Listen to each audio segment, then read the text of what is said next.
가을이 깊어가던 그날 나는 처음으로 깨달았습니다. 이 마을에서 나를 도와주던 사람들은 하나둘 사라지고 단 한 사람만 조용히 그리고 너무 자주 내 주변을 맴돌기 시작했다는 것을 말입니다. 낯설게 친절한 사람, 마을 의장 최창수. 그는 어느 날 밤 전등을 갈아주며 환하게 웃었고 무너진 헛간을 고쳐주며 같은 동네 사람인데 뭐려? 하고 손사래를 치던 사람이었습니다. 그 미소는 처음엔 따뜻했지만 어느 순간 이상하게 식은 서늘함이 스며들기 시작했습니다. 내가 아이를 업고 마당에 서 있으면 그의 눈빛은 아이를 지나 오직 나에게만 너무 오래 머물렀습니다. 나는 그 눈빛을 모른 척했지만 그 미세한 떨림이 어느 순간부터 두려움으로 바뀌고 있음을 나 자신도 이미 알고 있었습니다. 어느 저녁 그는 마루에 앉아 담배를 피우며 나를 불렀습니다. 응아 씨, 얘기 좀 합시다. 그 말은 부드러웠지만 손끝이 내 어깨에 닿는 순간 나는 본능적으로 몸을 움츠렸습니다. 아, 이건 도움이 아니라 시작되는 무언가구나. 그때 남편 만길 씨가 문을 열고 나오는 바람에 창수 씨는 아무 일도 없다는 듯 떠났습니다. 하지만 나는 알았습니다. 그날 이후로 내 삶의 균열이 본격적으로 벌어지기 시작했다는 것을. 며칠 뒤 그는 술 냄새를 풍기며 문을 두드렸습니다. 응아 씨, 나야. 나밖에 누가 지켜줘? 그 한마디에서 나는 소름이 치솟았습니다. 그건 배려가 아니라 소유권을 주장하는 목소리였습니다. 밤이면 밤마다 그는 찾아왔고 문틈 아래로 스며드는 담배 냄새만으로도 내 심장은 돌처럼 굳어버렸습니다. 나는 아기를 끌어안고 이불 속에서 떨며 기도했습니다. 오늘만 제발 오늘만 그냥 돌아가 주세요. 하지만 그는 돌아가지 않았습니다. 마당에 앉아 마치 내가 나오기만을 기다리는 사냥꾼처럼 버텼습니다. 그리고 마을 사람들은 말했습니다. 의장님 참 좋은 분이지. 응아 씨를 많이 도와주시잖아. 도와주는 사람? 아니었습니다. 그는 내 삶을 조용히 천천히 잠식하는 그림자였습니다. 아무도 모르는 사이 나는 어느새 그의 그림자 속에 갇혀 있었습니다.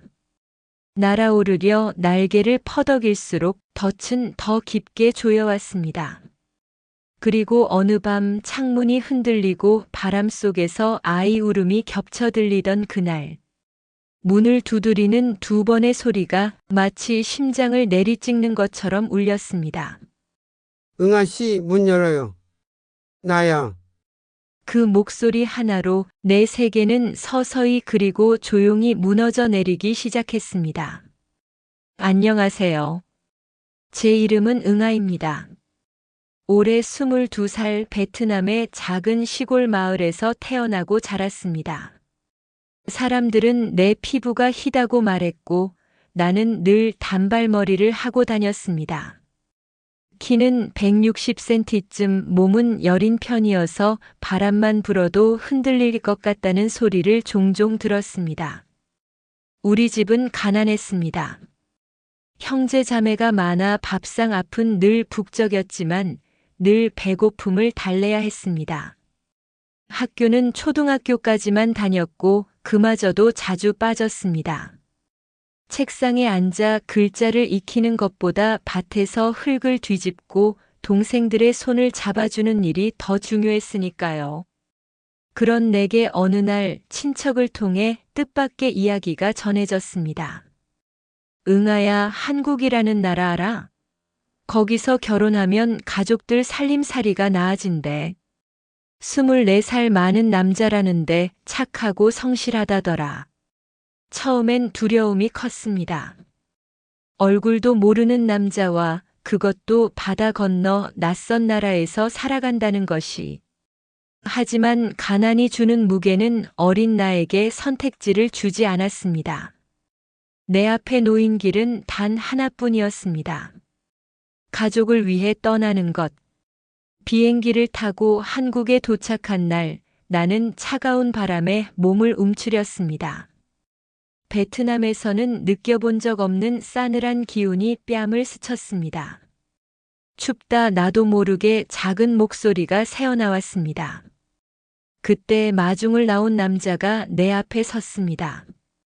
앞으로 내 남편이 될 사람 김만길이었습니다.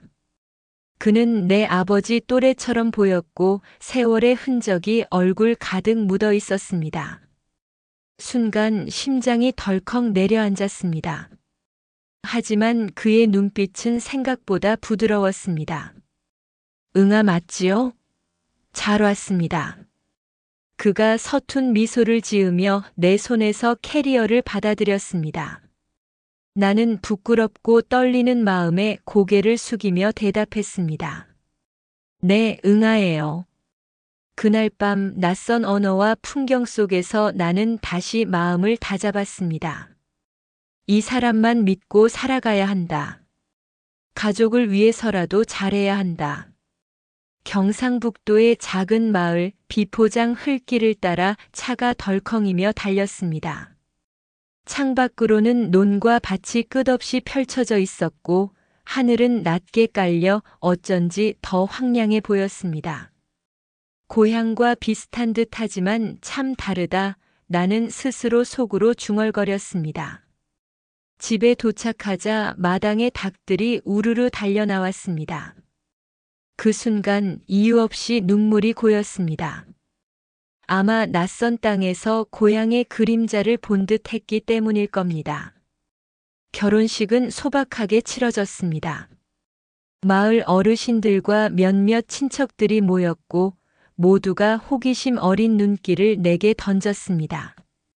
아이고, 저기 새댁이 베트남에서 왔다 카더라. 참 앳되네, 애기 같구만. 나는 얼굴이 붉어졌습니다. 그들의 시선은 반쯤 호기심, 반쯤은 의심이었지만 나는 애써 웃음을 지었습니다. 그날 밤 만길 씨는 내 손을 잡고 말했습니다. 응아, 고생 많았지? 이제부터는 같이 잘 살아봅시다. 나는 서툰 한국말로 대답했습니다. 네, 저도 잘할게요. 짧은 대화였지만 내 마음은 조금 놓였습니다. 이 사람은 나를 해치지 않는다. 나도 잘하면 여기서 살아갈 수 있겠지. 그 후의 날들은 눈코 뜰 새 없이 흘러갔습니다. 나는 낮에는 남편과 밭에서 흙을 만졌고 밤에는 한국어를 배우기 위해 작은 책을 펼쳤습니다. 단어 하나를 외우는 데에도 시간이 걸렸지만 사람들과 소통할 수 있어야 한다는 생각에 애썼습니다. 그러던 어느 날 내 뱃속에 작은 생명이 자라나고 있다는 걸 알게 되었습니다. 심장이 두근거렸습니다. 두려움과 설렘이 뒤섞였고 나는 스스로를 다독였습니다. 응아야, 이제 진짜 엄마가 되는 거야. 더 강해져야 해. 아기가 태어난 날 만길 씨의 얼굴에 다시금 웃음이 피었습니다. 예쁘다, 우리 딸 참 예쁘다. 그의 두 손이 조심스레 아기를 감싸는 모습을 보며 나는 눈물이 흘렀습니다. 이 낯선 땅에서도 나는 가족을 만들 수 있구나. 그러나 마음 한구석에는 늘 지워지지 않는 그림자가 있었습니다. 언어가 서툴러 말이 꼬일 때마다 사람들은 웃었고 나는 부끄러움과 외로움에 고개를 떨궜습니다. 밤마다 혼잣말처럼 중얼거렸습니다. 내가 잘할 수 있을까? 이 땅에서 끝까지 버틸 수 있을까? 하지만 나는 포기하지 않았습니다. 내 이름은 응아, 22살의 어린 아내. 이 낯선 땅에서 다시 태어나야 한다고 매일 스스로 다짐했습니다. 나는 아직 몰랐다. 이 평범하고 소박했던 하루들이 얼마 지나지 않아 무너져 내릴 줄은. 그리고 나의 삶이 상상할 수 없는 소용돌이 속으로 던져질 줄은. 벼가 노랗게 익어가던 여름 끝자락이었습니다. 그날도 나는 만길 씨와 함께 논으로 나갔습니다. 태양은 머리 위에서 불덩이처럼 내리쬐고 나는 이마에 흘러내리는 땀을 수건으로 훔쳤습니다. 아직 몸은 출산 후 기운을 다 회복하지 못했지만 아기를 위해 그리고 살아가기 위해 멈출 수 없었습니다. 만길 씨는 기계에 연료를 채우고 있었습니다. 나는 아기를 등에 업은 채 물통을 옮기고 그 옆에서 풀을 뽑았습니다. 그때였습니다. 응아야, 저쪽 잡초 좀 뽑아줄래? 남편의 목소리에 나는 대답했습니다. 네, 잠깐만요. 나는 허리를 숙여 풀을 뜯어내던 중 갑자기 뒤에서 굉음이 들려왔습니다. 꽈당. 머리를 돌리는 순간 농기계가 요란한 소리를 내며 뒤로 넘어졌습니다. 그 속에서 만길 씨의 몸이 휘청이며 바닥으로 쓰러졌습니다. 만길 씨. 나는 아기를 등에 업은 채로 달려갔습니다. 그의 얼굴은 흙먼지로 가려져 있었고 눈은 멍하니 허공을 향해 떨리고 있었습니다. 안 돼, 제발 정신 좀 차려요. 내가 울부짖으며 그의 이름을 부르자 그는 힘겹게 입을 열었습니다. 으응아. 곧 구급차가 달려왔습니다. 나는 아기를 품에 안고 눈물로 얼굴을 적신 채 흰 천 위에 눕혀진 남편을 따라 병원으로 향했습니다. 며칠간의 치료 끝에 의사는 무겁게 고개를 저었습니다. 머리 충격이 심해 뇌 손상이 있었습니다. 기억과 판단력이 마치 5살 어린이 수준으로 퇴행한 상태입니다. 나는 그 말을 이해하지 못했습니다. 한국어는 아직 서툴렀고 전문적인 말은 더욱 어려웠습니다. 그저 눈치를 읽을 뿐이었습니다. 5살? 네. 앞으로 혼자 서는 생활이 불가능합니다. 가족의 돌봄이 절실합니다. 순간 눈앞이 아득해졌습니다. 병실 창밖으로 저녁 햇살이 스며들고 있었지만 내 마음은 어둠 속으로 가라앉았습니다. 남편은 병실에서 어린아이처럼 변해 있었습니다. 응아야, 이거 뭐야? 이거 장난감이야? 그는 의료기구를 만지며 천진난만하게 웃었습니다. 나는 억지로 미소를 지으며 대답했습니다. 응, 만지면 안 돼요. 위험해요. 그 순간 내 가슴은 찢어질 듯 아팠습니다. 그는 이제 갓난아이 같은 눈빛으로 나를 바라보았습니다.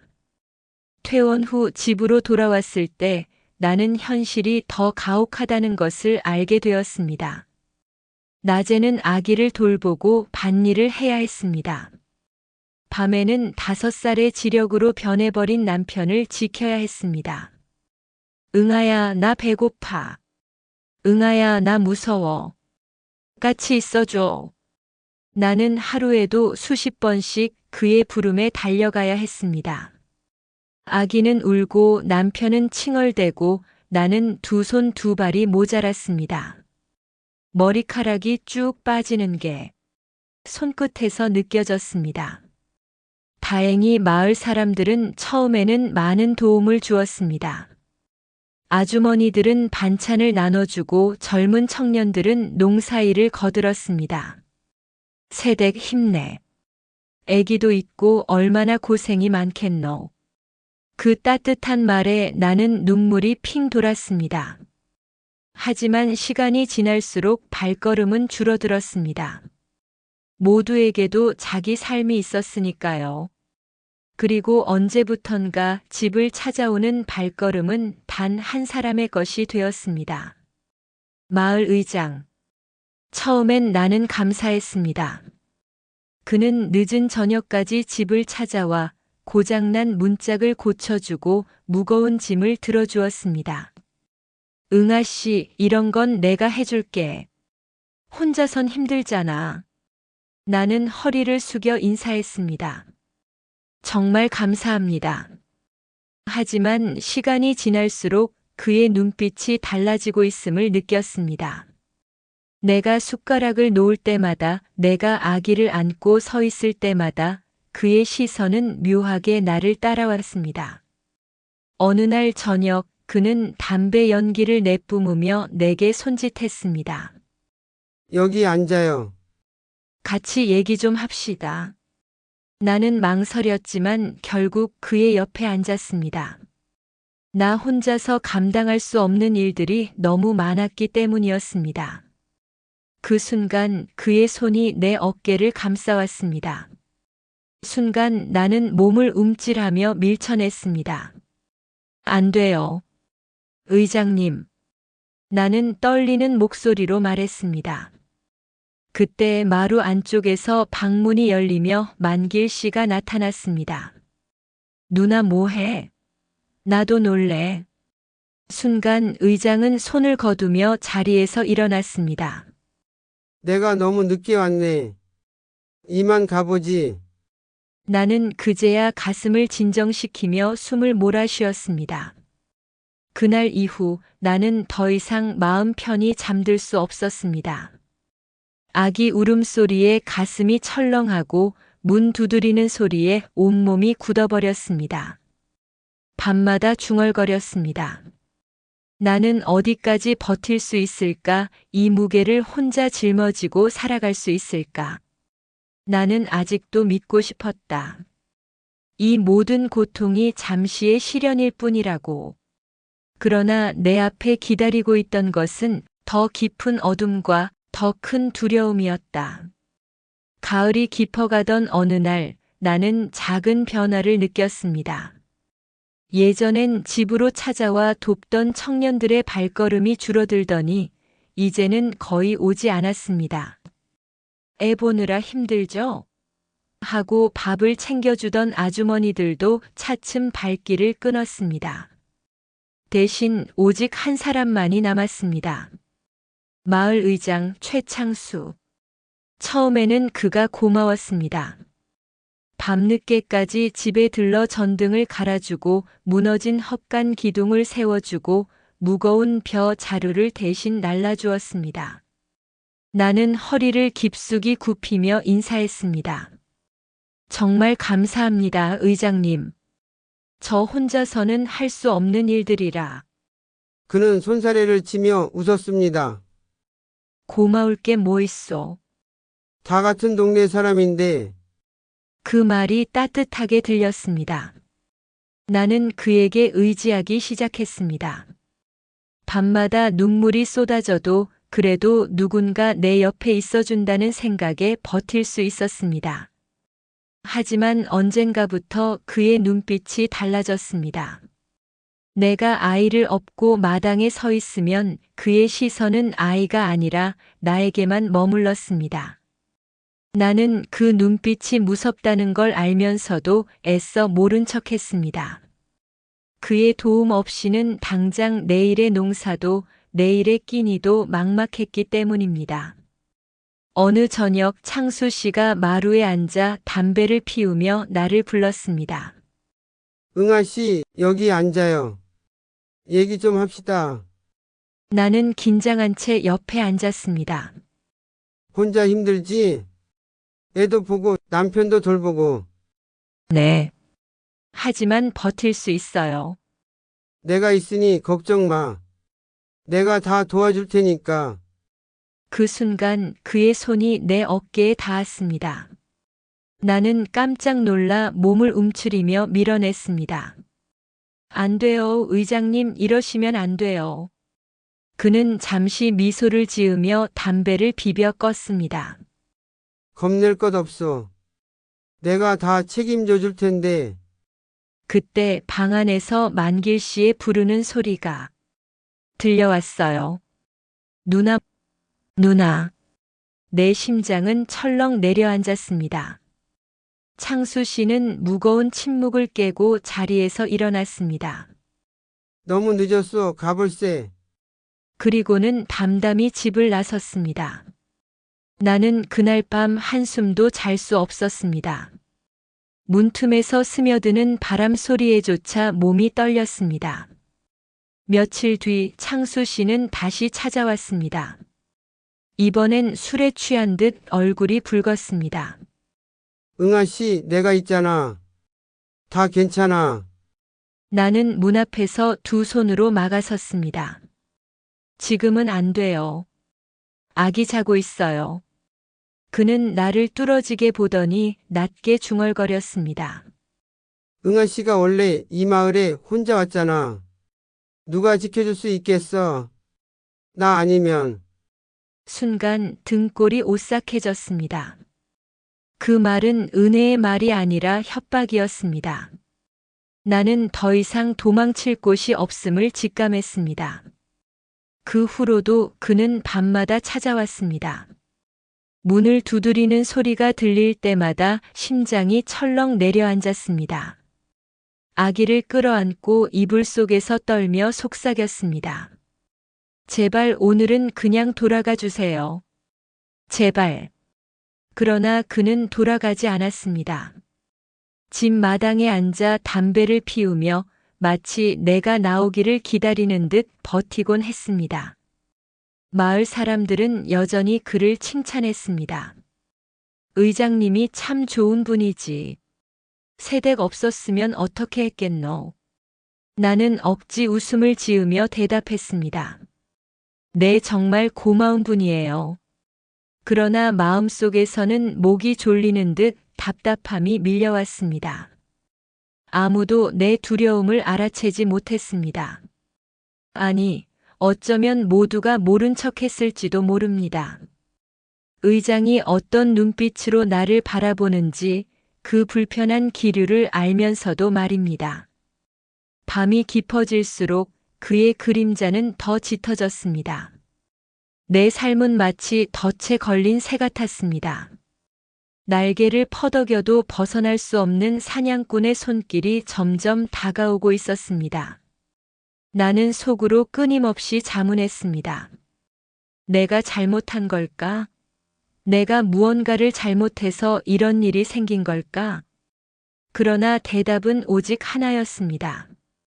나는 잘못이 없었다. 잘못은 나의 삶을 빼앗으려는 그림자에게 있었다. 그날 밤은 유난히 바람이 거셌습니다. 창문이 덜컹거리고 바람 사이로 아이의 울음소리가 겹쳐 울렸습니다. 나는 아기를 달래며 방 안을 서성이고 있었습니다. 그때였습니다. 쿵쿵. 문을 두드리는 소리. 나는 숨이 멎는 듯 했습니다. 가슴이 두근거리고 손끝이 차가워졌습니다. 문 밖에서 낮게 술에 절은 목소리가 들려왔습니다. 응아 씨 나야. 창수야. 문 열어요. 나는 대답하지 않았습니다. 아기를 더 꼭 끌어안고 일부러 숨소리조차 죽였습니다. 그러나 그는 집요했습니다. 내가 도와줬잖아. 벼농사도 집도 다 내가 했잖아. 왜 문을 안 열어? 내가 없으면 어쩔 건데? 그 순간 눈물이 왈칵 쏟아졌습니다. 나는 누구에게 기댈 수 있을까? 경찰에? 마을에? 아니, 아무도 내 말을 믿지 않을 거야. 그가 이 마을의 의장인데. 결국 나는 문을 열고 말았습니다. 그는 이미 취기가 오른 얼굴로 나를 노려보았습니다. 왜 이렇게 늦게 열어? 내가 기다렸잖아. 나는 더듬거리며 말했습니다. 아기가 자고 있어서 죄송합니다. 그는 비틀거리며 들어오더니 갑자기 내 손목을 움켜쥐었습니다. 미안할 게 뭐 있어. 나한테는 고맙다 해야지. 내가 없었으면 내가 어떻게 살았겠어. 나는 몸을 빼내려 애썼습니다. 제발 이러지 마세요. 전 그냥 감사한 마음뿐이에요. 그러나 그의 눈빛은 이미 변해 있었습니다. 그날 밤 내 삶은 무너졌습니다. 나는 목소리를 낼 수도 울부짖을 수도 없었습니다. 아기 울음소리가 멀리서 들려왔지만 내 두 귀는 막혀버린 듯 아무 소리도 들리지 않았습니다. 오직 그의 낮은 협박이 귓가에 남았습니다. 이 일 아무도 알면 안 돼. 알리면 너도 내 남편도 아이도 다 끝장이야. 나는 그날 이후 다시는 예전의 내가 될 수 없었습니다. 창수는 그 후로도 주 3~4번씩 집을 찾아왔습니다.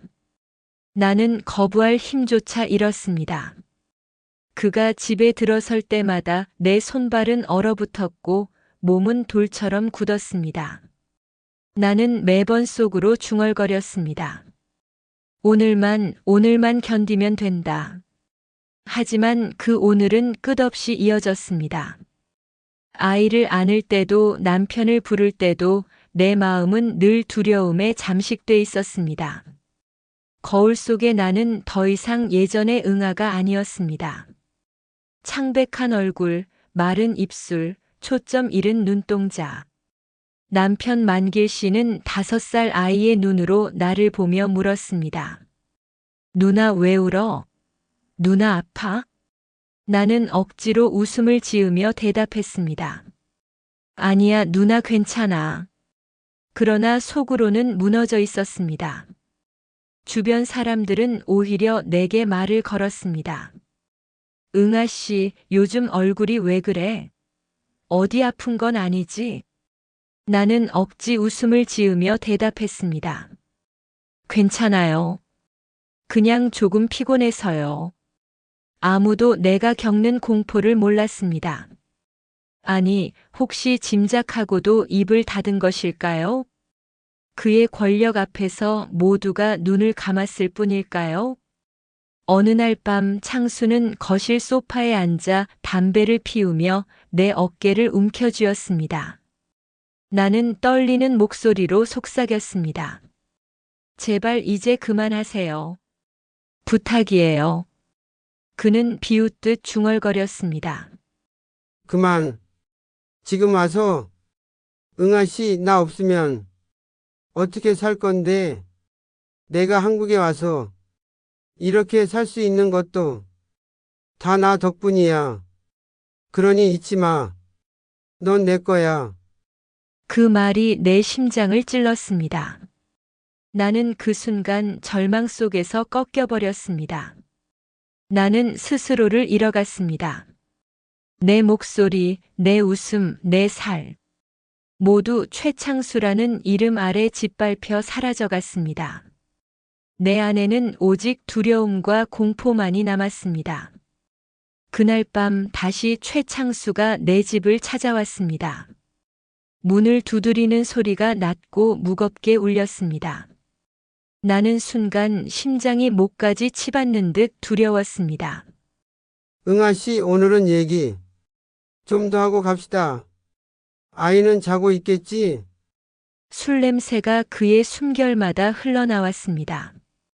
나는 떨리는 목소리로 말했습니다. 제발 이제 그만 오세요. 부탁드려요. 그러나 그는 씁쓸하게 웃으며 고개를 저었습니다. 이제 와서 응아 씨 넌 이미 내 거잖아. 그 말과 함께 그의 손길이 내 어깨를 거칠게 잡았습니다. 나는 몸을 꿈틀거리며 뿌리쳤지만 여린 몸은 쉽게 벗어날 수 없었습니다. 그 순간 방문이 벌컥 열리더니 남편 만길 씨가 뛰어나왔습니다. 아이처럼 순진한 목소리로 외쳤습니다. 아저씨, 왜 우리 누나 괴롭혀? 만길 씨는 의장에게 달려들어 팔을 밀쳤습니다. 그는 지력은 어린아이 같았지만 농사일로 다져진 힘은 억센 산에 못지않았습니다. 두 사람은 거실에서 거칠게 몸싸움을 벌였습니다. 그만해요. 제발 멈춰요. 나는 울부짖었지만 둘은 멈추지 않았습니다. 순간 만길 씨가 밀려 식탁 모서리에 머리를 세게 부딪혔습니다. 쿵! 낮고 둔탁한 소리가 울리고 그는 바닥에 쓰러졌습니다. 움직이지 않았습니다. 만길 씨, 안 돼, 눈 좀 떠봐요. 제발. 나는 그의 몸을 안고 울부짖었습니다. 아기는 방 안에서 자지러지게 울었습니다. 집은 한순간에 지옥으로 변했습니다. 잠시 후 이웃이 소란을 듣고 경찰과 구급차가 도착했습니다. 그러나 최창수는 이미 뒷문으로 달아나 버린 뒤였습니다. 병원에 도착했을 때 의사의 목소리는 너무도 차가웠습니다. 머리 손상이 치명적이었습니다. 더는 손 쓸 수 없었습니다. 나는 바닥에 주저앉아 울부짖었습니다. 22살의 낯선 땅으로 시집와 겨우 웃음을 배워가던 그 남자는 이제 내 곁에 없었습니다. 내 인생의 버팀목이 사라지는 순간이었습니다. 며칠 뒤 경찰은 뒷산에 숨어있던 최창수를 붙잡았습니다. 그는 처음엔 발뺌했지만 증거와 이웃들의 증언 앞에서 무릎 꿇듯 고개를 떨구었습니다. 내가 잘못했어. 술김에 그만. 그러나 그의 고백은 위로가 되지 않았습니다. 이미 내 세상은 무너져 있었으니까요. 장례식 날 나는 하얀 천에 덮인 남편의 얼굴을 바라보며 속삭였습니다. 만길 씨 미안해요. 나 지켜주지 못해서. 우리 가정 지켜내지 못해서. 내 말은 바람에 흩날리듯 허공으로 사라졌습니다. 아기는 내 품에서 울음을 터뜨렸고 나는 아이와 함께 눈물로 장례를 치렀습니다. 장례가 끝난 뒤 나는 마을을 걸었습니다. 이곳의 모든 것이 나를 숨막히게 했습니다. 처음 이 땅에 발을 디뎠을 때 나는 이웃들의 미소와 따뜻한 손길을 믿었습니다. 하지만 그 미소 뒤에는 무심함과 욕망, 방관이 숨어 있었습니다. 남편을 앗아간 사고도 나를 짓밟은 손길도 결국 이 땅의 무관심이 길러낸 괴물이었습니다. 나는 더 이상 이곳을 고향이라 부를 수 없었습니다. 들판의 바람소리조차 협박처럼 들렸습니다. 황금빛 벼 이상마저 내 절망을 조롱하는 듯 흔들렸습니다. 내게 이 땅은 이제 죽음과 고통의 상징일 뿐이었습니다. 나는 결국 짐을 꾸렸습니다. 낡은 가방 하나, 아기 옷가지 몇 벌, 그리고 남편의 사진 한 장. 그것이 내가 이 땅에서 건져 올린 전부였습니다. 문을 닫기 전 마지막으로 마당을 바라보았습니다. 만길 씨와 함께 땀 흘리며 김을 매던 밭, 아이를 안고 웃음을 나누던 마루. 이제는 모두 피비린내 나는 기억으로 변해 있었습니다. 나는 아기를 품에 꼭 안고 속삭였습니다. 우리 이제 떠나자. 이 땅은 우리를 버렸어. 새로운 곳에서 다시 시작하자. 내 발밑에 흙마저 차갑게 느껴졌습니다. 내가 밟아온 이 길 위에는 더 이상 희망이 없었습니다. 그래서 나는 등을 돌렸습니다. 돌아보지 않았습니다. 이곳은 내게 사랑을 앗아가고 내 젊음을 짓밟고 내 삶을 무너뜨린 죽음의 땅이었으니까요. 나는 더 이상 피해자가 아니라 살아남아야 하는 사람이 되었습니다. 이 아이의 손을 붙잡고 어디에서든 다시 살아가야 합니다. 남편의 희생과 내 눈물이 헛되지 않도록 새로운 길 위로 나아가야 합니다. 그리고 언젠가 이 이야기를 누군가에게 전할 수 있다면 나는 말할 것입니다. 한 여자의 삶을 짓밟은 권력은 무너졌지만 나와 아이의 삶은 앞으로 계속 이어진다.